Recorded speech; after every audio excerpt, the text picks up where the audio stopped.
இன்னைக்கு அய்யனார் துணை சீரியலில் பல்லவன் அப்படியே உட்காந்துருப்பான். அங்கே 2 பேர் நடந்து போய்கிட்டே இருப்பாங்க.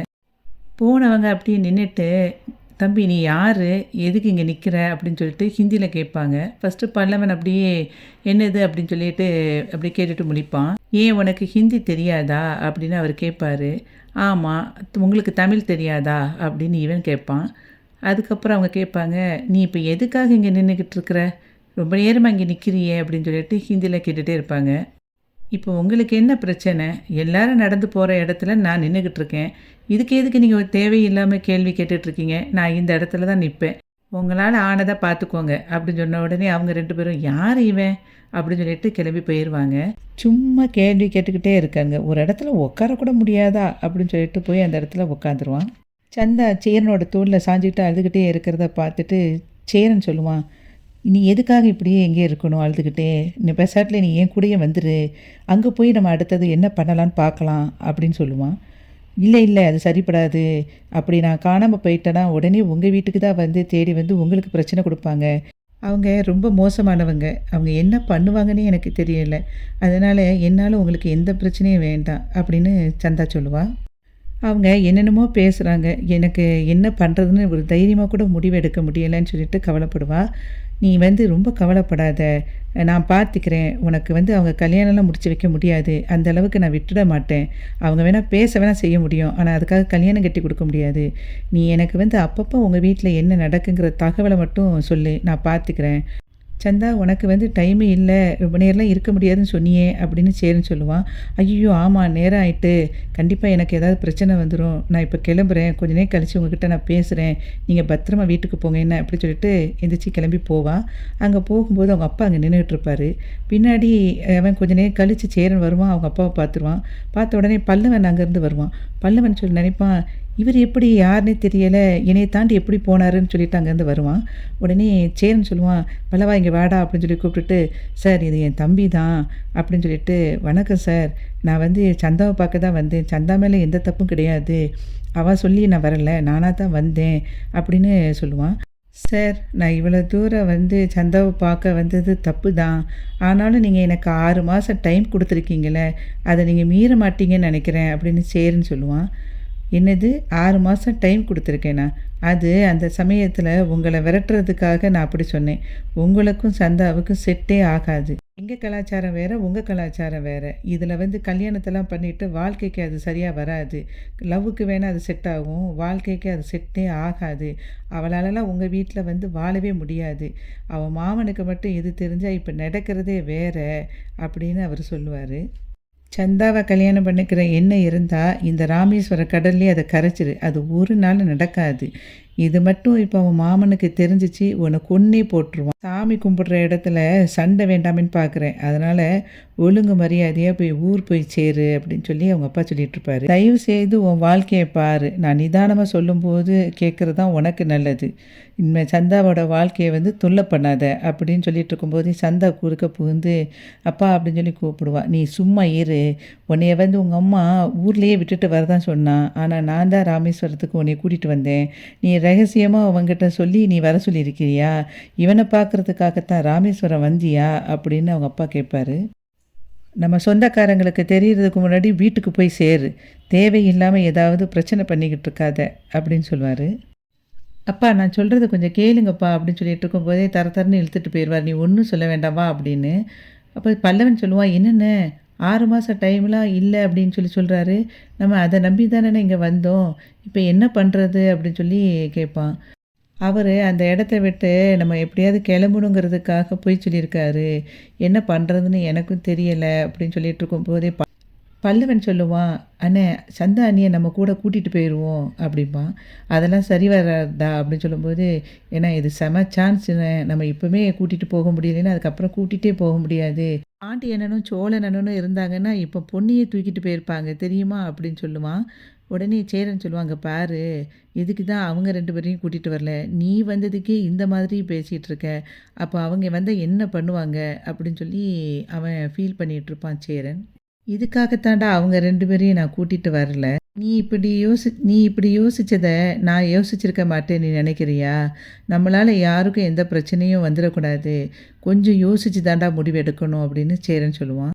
பல்லவா, நீ இப்ப வந்து யாருக்கிட்டயும் நம்ம வீட்ல எதையும் சொல்லாத. நம்ம பொறுமையா அத பத்தி பேசிக்கிடலாம். வா கிளம்புவோம் அப்படின்னு சொல்லி கூட்டிட்டு போவான் சேரன். பாண்டி வானதி கடைக்கு போவா. வானதி ரொம்ப பிஸியா இருப்பா. நெறைய கஸ்டமர்ஸ் வந்திருப்பாங்க. உடனே அவன் போய் ஓரமா போய் உட்காந்துருவான் அந்த சேர்ல. அப்போ கொஞ்சம் பிஸியா இருந்துட்டு ஆட்கள்லாம் கொஞ்சம் குறைஞ்ச உடனே அவள்ட்ட குடுத்துக்கிட்டே இருக்கும்போதே பாண்டி உட்காந்துருக்கத பார்த்துருவா வானதி. உடனே வெளிய வருவா. "என்ன பாண்டி இங்கேயே உட்காந்துட்ட, உள்ள ஏன் வரல?" அப்படின்னு சொல்லி கேட்பா. "இல்ல நீ ரொம்ப பிஸியா இருந்த. அதான் சரி அதுவரைக்கும் ஆள்க போன பிறகு நம்ம வரலாமேன்னு சொல்லிட்டு இங்கேயே உட்காந்துட்டேன்." அப்படின்னோனே, "அதெல்லாம் போயிட்டாங்க வா நீ" அப்படின்னு சொல்லி கூட்டிட்டு போவா. "என்ன சார் இப்ப என்னையெல்லாம் பார்க்க வந்தீங்க? ஆச்சரியமா இருக்கு." அப்படின்னு சொல்லி வானதி கேட்பா. "எப்பவுமே நீயே என்னைய பார்க்க பார்க்க வந்துருவ. உன்னைய பார்க்க எனக்கு நீ என்னைக்கும் சான்ஸ் குடுத்ததே இல்ல. இப்ப நீ பிஸியா இருக்கிறியா? சரி அதான் உன்னைய வந்து பார்க்கறதுக்கு வரணும்னு சொல்லிட்டு நான் வந்தேன். உன்னைய எனக்கு தேடும்ல. எப்பவும் அடிக்கடி என்னைய பார்த்த ஆளு இன்னும் பார்க்க வராம இருக்காளேங்கிறதுனால நான் உன்னைய பார்க்க வந்தேன். எனக்கும் கடையில வேலை இருக்குதான். அதான் சரி இருந்தாலும் போட்டுட்டு உன்னை பார்க்க வந்தேன்." அப்படின்னு சொல்லும்போது, எனக்கு ரொம்ப சந்தோஷமா இருக்கு பாண்டி. நீ இப்படிலாம் பேசுறத கேட்ட உடனே." "ரொம்ப தேங்க்ஸ் பாண்டி" அப்படின்னு வானதி சொல்லுவா. உடனே பாண்டி வந்து சாக்லேட் ஒண்ண வந்து குடுப்பான். "யாருக்கு?" அப்படின்னு சொல்லி கேட்பா. "ஆ செல்வம் இருக்கான்ல அவன்கிட்ட போய் குடு" அப்படின்னு சொல்லிட்டு, "அறிவு இருக்கா? உனக்கு தான் வாங்கிட்டு வந்திருக்கேன்" அப்படின்னு சொல்லுவான். "எனக்கா?" இப்ப தான் பாண்டி எனக்கு ஒரு உண்மை புரியுது. என்னன்னா, நம்மளா போய் ஒருத்தர தேடி தேடி போய்க்கிட்டு இருந்தா, அவங்க நம்மள வந்து கண்டுக்கவே மாட்டாங்க. கொஞ்சம் கண்டுக்காம நம்ம விட்டா தான் நம்மள தேடி வருவாங்க. அது மாரி தான் இப்ப நீ வந்து என்னைய தேடி வந்துட்டுருக்க. இந்த ட்ரிக் இப்ப தான் எனக்கு புரியுது." அப்படி சொன்னோனே, "அப்படியா? நீ அடிக்கடி இதையே ஃபாலோ பண்ணு. அப்போ நல்லா தான் இருக்கும். கடை பக்கம்லாம் வந்துராத" அப்படி சொல்லுவான். என்னைய எதுக்கு கடை பக்கம் வராதுன்னு சொல்லி சொல்ற? ஏன்டி நீயும் இதுக்கு முன்னக்கூட்டி அதத்தானே சொன்ன?" அப்படி சொல்லி அவன் சொல்லுவான். "நான் சொல்ற அர்த்தமும், நீ சொல்ற அர்த்தமும் ஒண்ணா?" அப்படி சொல்லி கேட்பா. "நான் வந்து தப்பான அர்த்தத்தலாம் பேசல. நீ திரும்ப இத பத்தி பேசி வேற சண்டை இழுத்துறாத, விட்டுரு" அப்படின்னு சொல்லி சொல்லுவான். "சரி, சரி நான் ஒண்ணும் பேசல. நீ சாப்பிட்டியா?" அப்படின்னு கேட்பா. "இல்ல, இல்ல இனிமே தான் சாப்பிடணும். நீ சாப்பிட்டியா?" அப்படின்னு சொல்லி அவன் கேட்பான். "இல்ல பாண்டி. முன்னாடிலாம் ஃப்ரெண்ட்ஸோட பேசிக்கிட்டே ஜாலியா சாப்பிட்டுட்ருப்பேன். இப்ப யாருமே இல்லாம தனியா சாப்பிடுறது ரொம்ப போர் அடிக்குது. பெசாட்ல நம்ம 2 பேரும் இன்னைக்கு சேர்ந்து சாப்பிடுவோமா?" அப்படின்னு சொல்லி கேட்பா. "இல்ல, இல்ல அது சரி வராது எனக்கு" அப்படின்னு சொல்லிட்டு பாண்டி சொல்லுவான். "அதானே கொஞ்ச நேரம் ஆள்க உள்ள இருக்காங்க அப்படின்னு சொன்ன உடனே வெளிய உட்காந்துருக்க. அப்படி இருக்கிற நீ நீ இங்கேருந்து என் கூடயா சாப்பிட போற?" அப்படின்னு பேசிட்டு இருக்கும்போதே அங்க டாக்டர் வந்து கிராஸ் ஆகி போவாரு. உடனே டாக்டர் அப்படின்னு சொல்லி கூப்பிடுவா. கூப்பிட்டுட்டு "குட் மார்னிங் டாக்டரும்பா." உடனே "இது நைட் ஆயிடுச்சு" அப்படின்னு சொல்லி அவர் சொல்லுவாரு. "Sorry doctor, good evening doctor" அப்படின்னு சொல்லி சொல்லுவா. "ஓகே" அப்படின்னு சொல்லிட்டு, "வானதி நான் வந்து மெடிசின்ஸ் எல்லாமே எழுதி குடுத்துருக்கேன் செல்வத்துக்கிட்ட. நீங்க அந்த டேப்லெட்ஸ மட்டும் வாங்கி எல்லாத்தையுமே வைங்க. வேற எதுவும் வாங்க வேண்டாம். அத மட்டும் குடுங்க. வேற எதுவும் குடுக்க வேண்டாம். நீங்க கிளம்பலையா?" அப்படின்னு சொல்லி அவரு கேட்பாரு. "இல்ல டாக்டர் இனிமே தான் கிளம்பணும்" அப்படின்னு சொல்லி அவ சொல்லுவா. "நீங்க கிளம்பிட்டீங்களா?" அப்படின்னு கேட்பா. "ஆமா கடைசி பேஷண்ட் போயிட்டாங்க. அதான் நான் இப்ப கிளம்புறேன்." "சரி நான் போயிட்டு வரேன் வானதி" அப்படின்னு சொல்லிட்டு, போயிட்டு வரேன் பிரதர்" அப்படின்னு சொல்லிட்டு பாண்டிகிட்டயும் சொல்லிட்டு கிளம்பி போயிருவாரு. வானதி பாட்டிக்கிட்ட சொல்லுவா, "டாக்டர் நல்ல செம ஸ்மார்ட்டா இருக்கார்ல. டாக்டர்னாலே வயசானவங்களா இருப்பாங்கன்னு நெனச்சேன். ஆனா இவரு வந்து ரொம்ப சிம்பிள், ரொம்ப ஸ்மார்ட்டா இருக்காரு. அதுமாரி சிம்பிளா டூ வீலர்ல தான் வருவாரு. எனக்கும் அவரு ஃப்ரெண்ட் ஆயிட்டார் பாத்தியா? செம ஸ்மார்ட். ஒரு டாக்டரு எனக்கு ஃப்ரெண்டுன்னு சொல்லி கேட்கும்போதே சந்தோஷமா இருக்கு பாத்தியா?"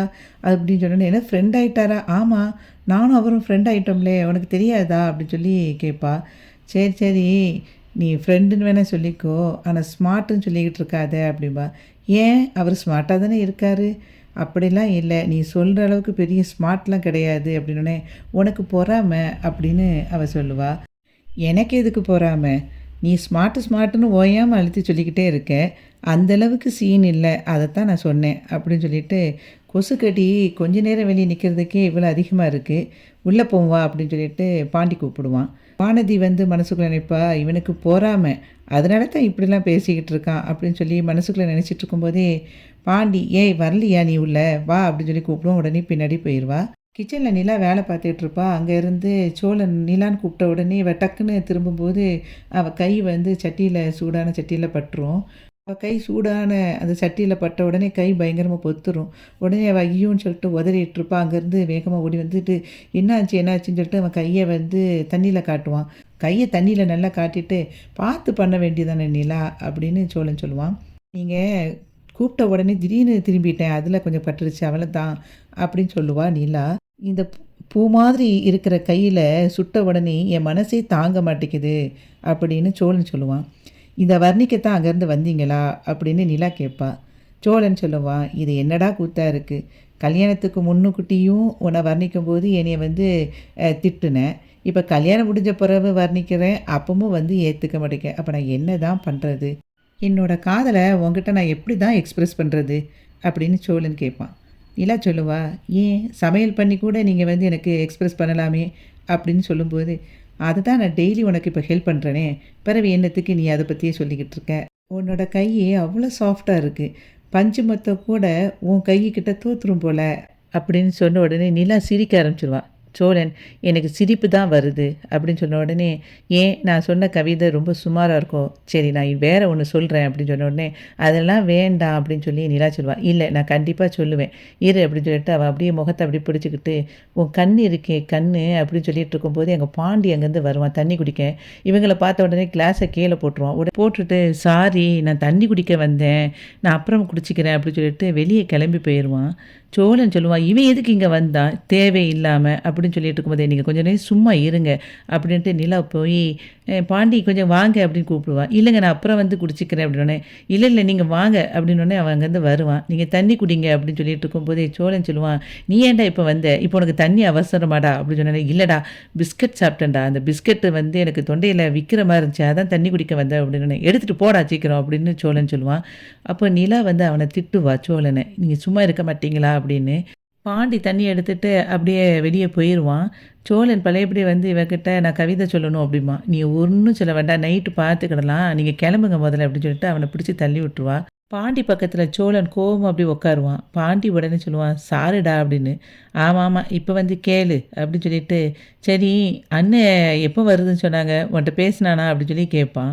உடனே இல்லை இன்னும் கொஞ்ச நேரத்தில் வந்துடுவேன்னு சொல்லி சொன்னாங்க அண்ணன் அப்படி சொல்லிட்டு இருக்கும்போதே வண்டி ஒரு சவுண்டு கேட்கும்.